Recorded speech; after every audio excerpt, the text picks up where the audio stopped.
Une loi d'exception pour rebâtir Notre-Dame, les sénateurs n'en veulent pas.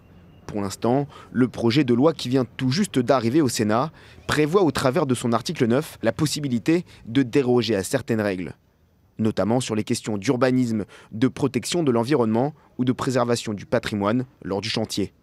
Le gouvernement se justifie par la nécessité de gagner du temps, un argument que la Chambre haute n'entend pas. Aller vite, ça veut dire quoi aller vite? Eh bien, on se pose tout simplement la question de savoir, en réalité, c'est quoi le diagnostic que j'effectue suite à ce désastre, parce qu'il y a des conséquences et on n'a pas encore mesuré tout l'état du bâtiment et les travaux qui devront être engagés. Donc la question de délai, elle est très difficilement appréciable.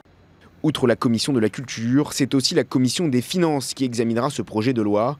Aujourd'hui, 800 millions d'euros correspondent à des promesses de dons. Seuls environ 40 millions ont réellement été récoltés. Se pose alors la question de la gestion de ces fonds.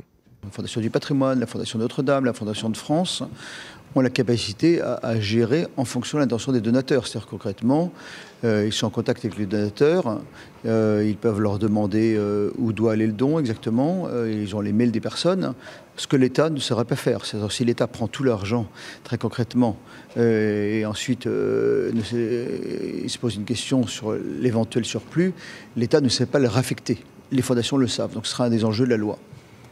Si l'esthétique de la nouvelle flèche n'est pas abordée dans le projet de loi, le sujet devrait tout de même s'inviter dans les débats.